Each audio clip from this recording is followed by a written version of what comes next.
ನಾನು ಬರುವಕ್ಕಿಂತ ಮುಂಚೆ ಅಂಗನವಾಡಿ ಕಾರ್ಯಕರ್ತೆಯರು ಮತ್ತು ಸಹಾಯಕಿಯರ ವಿಧವೆಯವರಿಗೆ ಬರೀ 5 ಮಾರ್ಕ್ಸನ್ನು ನಾವು ಜಾಸ್ತಿ ಕೊಡ್ತಾ ಇದ್ವಿ.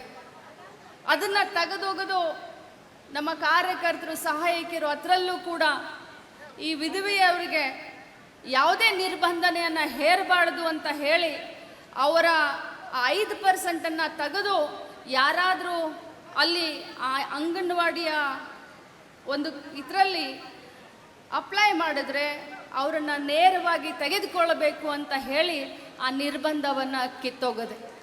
ಕಾರಣ ಇಷ್ಟೇ, ಇವತ್ತು ಮಹಿಳೆ ಸಂಘರ್ಷ ಮಾಡಿ ತನ್ನ ಮಕ್ಕಳನ್ನು ತನ್ನ ಮನೆಯನ್ನು ಮುಂದೆ ತೆಗೆದುಕೊಂಡು ಹೋಗಬೇಕನ್ನುವಂಥ ಹಂತದಲ್ಲಿ ನಾವು ಅವ್ರಿಗೆ ರೆಸ್ಟ್ರಿಕ್ಷನ್ ಹಾಕಬಾರ್ದು.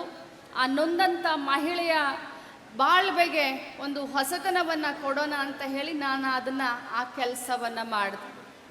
ಇನ್ನು ಇವತ್ತು ಅನೇಕ ಕಾರ್ಯಕ್ರಮಗಳ ಸರಮಾಲೆಯನ್ನು ಇಟ್ಟಿದ್ದೀರಾ. ಅನ್ನಪ್ರಸನ್ನ ಇಟ್ಟಿದ್ದೀರಾ, ಅಕ್ಷರಾಭ್ಯಾಸ ಇಟ್ಟಿದ್ದೀರಾ, ಸೀಮಂತ ಕಾರ್ಯಕ್ರಮ ಇದೆ, ಫ್ಯಾನ್ಸಿ ಡ್ರೆಸ್ ಇದೆ, ಮತ್ತು ನಮ್ಮ ಸೂಪರ್ವೈಸರ್ಗಳು ಕೂಡ ಒಂದು ಡ್ಯಾನ್ಸನ್ನು ಮಾಡಬೇಕು ಅಂತ ತಯಾರಿ ನಡೆಸಿದ್ದಾರೆ. ನನಗೆ ಬಹಳ ಸಂತೋಷ. ನಾನೊಬ್ಬ ಮಹಿಳೆಯಾಗಿ ನನಗೆ ಸಿಕ್ಕೋ ಇಲಾಖೆ ಮಹಿಳಾ ಮಕ್ಕಳ ಕಲ್ಯಾಣ ಇಲಾಖೆಯಾಗಿ ಅದರಲ್ಲೂ ಲಕ್ಷ್ಮಿ ಅಂತ ಹೆಸರಿಟ್ಕೊಂಡು ಗೃಹಲಕ್ಷ್ಮಿ ಯೋಜನೆಯನ್ನು ರಾಜ್ಯಾದ್ಯಂತ ತೆಗೆದುಕೊಂಡು ಹೋಗೋದು ಅಂತಂದರೆ ಇದು ಪೂರ್ವಜನ್ಮದ ಪುಣ್ಯ ಅಂತಲೇ ನಾನು ಹೇಳಲಿಕ್ಕೆ ಬಯಸ್ತೇನೆ. ಇವತ್ತು ಬೆಳಗ್ಗೆ 4 ಗಂಟೆನೋ 5 ಗಂಟೆನೋ ತಾವು ಎದ್ದು ರಾಯಬಾಗದಿಂದನೂ ಬಂದಿದ್ದೀರಾ, ಅಥಣಿಯಿಂದನೂ ಬಂದಿದ್ದೀರಾ, ಖಾನಾಪುರದಿಂದನೂ ಬಂದಿದ್ದೀರಾ, ನನ್ನ ಕ್ಷೇತ್ರ ಬೆಳಗಾವಿ ಗ್ರಾಮೀಣದಿಂದನೂ ಬಂದಿದ್ದೀರಾ. ಜಿಲ್ಲೆಯ ಪ್ರತಿಯೊಂದು ತಾಲೂಕಿನಿಂದ ತಾವು ಅತ್ಯಂತ ಉತ್ಸಾಹದಿಂದ ಈ ಕಾರ್ಯಕ್ರಮದಲ್ಲಿ ಭಾಗವಹಿಸಿದ್ದೀರಾ.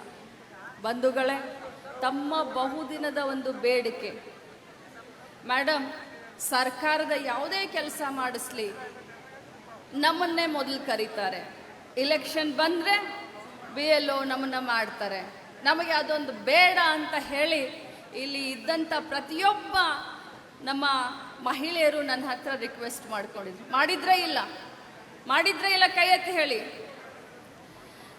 ಹಿಂದೆ ಇದ್ದಂಥ ಮಂತ್ರಿಗಳಿಗೂ ಮಾಡಿದ್ರಿ, ಆದರೆ ಹಿಂದೆ ಇದ್ದಂಥ ಮಂತ್ರಿಗಳಿಗೂ ಮಾಡಿದ್ರಾ? ಆದರೆ ನಿಮ್ಮೆಲ್ಲರ ಅಕ್ಕ ಆಗಿ ಇವತ್ತು ಆ BLO ಕೆಲಸವನ್ನು ಅದರಿಂದ ತಮಗೆ ಮುಕ್ತಿಯನ್ನು ಕೊಡಿಸುವಂಥ ಕಾರ್ಯವನ್ನು ಮಾಡಿದ್ದೇನೆ.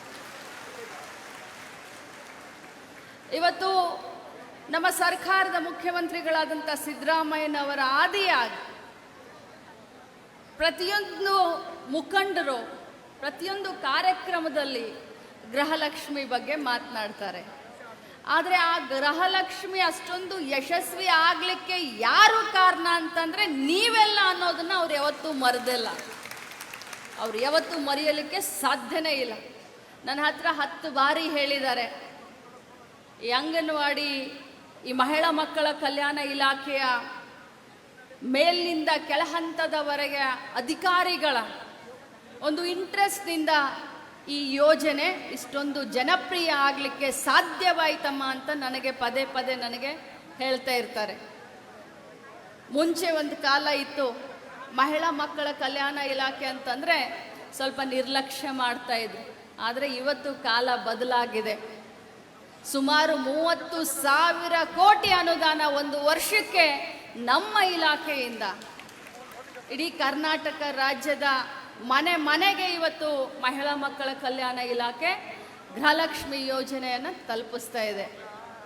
ನಾನು ತಮ್ಮೆಲ್ಲರಿಗೂ ಒಂದು ಭಾಷೆಯನ್ನು ಕೊಡಲಿಕ್ಕೆ ಬಯಸ್ತೇನೆ. ಮುಂಬರುವಂಥ ದಿನದಲ್ಲಿ ಗ್ರ್ಯಾಚ್ಯುಟಿ ಇರಬಹುದು, ಇಡಿಗಂಟು ಇರಬಹುದು, ನಿಮ್ಮ ಆರೋಗ್ಯದ ದೃಷ್ಟಿಯಿಂದ ಏನೆಲ್ಲ ನಾನು ಮಾಡಲಿಕ್ಕೆ ಸಾಧ್ಯನೋ. ಯಾಕಂತಂದರೆ ನಾನು ಮೊನ್ನೆ ನಡೆದಂಥ ನಮ್ಮ ರಿವ್ಯೂ ಮೀಟಿಂಗ್ನಲ್ಲಿ, ವಿಭಾಗ ಮಟ್ಟದ ರಿವ್ಯೂ ಮೀಟಿಂಗ್ನಲ್ಲಿ ಒಂದು ಮಾತನ್ನು ಹೇಳಿದೆ. ನಿಮ್ಮ ಕಡೆಯಿಂದ ಬರೀ ನಾವು ಕೆಲಸ ಮಾಡಿಸ್ಕೊಂಡ್ರೆ ಅಷ್ಟೇ ಸಾಲದು, ನಿಮ್ಮ ಕಷ್ಟ ಏನಿದೆ, ನಿಮ್ಮ ವೈಯಕ್ತಿಕ ಕಷ್ಟ ಏನಿದೆ ಅದನ್ನು ಕೇಳುವಂಥ ಜವಾಬ್ದಾರಿ ಕೂಡ ಇಲಾಖೆಯ ಮಂತ್ರಿದು ಅಂತ ಒಂದು ಮಾತನ್ನು ಹೇಳಿದೆ.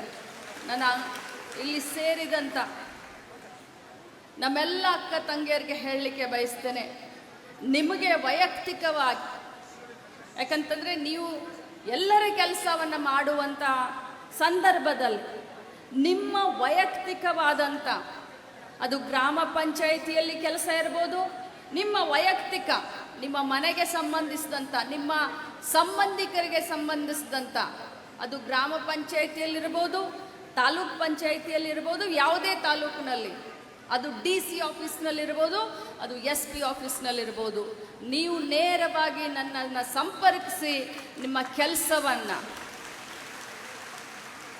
ಮಾಡಿ ಕೊಡ್ತೀನಿ ಅನ್ನುವಂಥ ಮಾತನ್ನು ಕೊಡ್ತೀನಿ. ಯಾಕಂತಂದರೆ ನಿಮ್ಮ ಕಷ್ಟದಲ್ಲಿ ಭಾಗವಹಿಸಬೇಕಾಗಿರೋ ಜವಾಬ್ದಾರಿ ನನ್ನದಾಗಿದೆ. ಇವತ್ತು ಉಡುಪಿ ಜಿಲ್ಲೆಗೆ ನನ್ನನ್ನು ಜಿಲ್ಲಾ ಉಸ್ತುವಾರಿ ಸಚಿವರನ್ನಾಗಿ ಮಾಡಿದ್ದಾರೆ. ಅಲ್ಲಿ ಕೂಡ ಬಹಳಷ್ಟು ಬದಲಾವಣೆಯನ್ನು ಜಿಲ್ಲಾ ಆಡಳಿತದ ವತಿಯಿಂದ, ಸ್ಪೆಷಲಿ ನನ್ನ ಇಲಾಖೆಗೆ, ನಮ್ಮ ಇಲಾಖೆ ಅಂತಂದರೆ 10ನೇ ರ್ಯಾಂಕು 11ನೇ ರ್ಯಾಂಕು ಅಂತ ದೂಡೋದಿಲ್ಲ, ಆ ಕತೆ ಹೋಯ್ತು, ಆ ದಿನಗಳು ಹೋದು. ಇವತ್ತು ಏನೇ ಇದ್ದರೂ ಮಹಿಳಾ ಮಕ್ಕಳ ಕಲ್ಯಾಣ ಇಲಾಖೆ ಅಂದರೆ ನಂಬರ್ 1 ನಂಬರ್ 2ನಲ್ಲಿ ಬರುವಂಥ ಕೆಲಸವನ್ನು ನಾನು ಮಾಡ್ತಾ ಇದ್ದೀನಿ.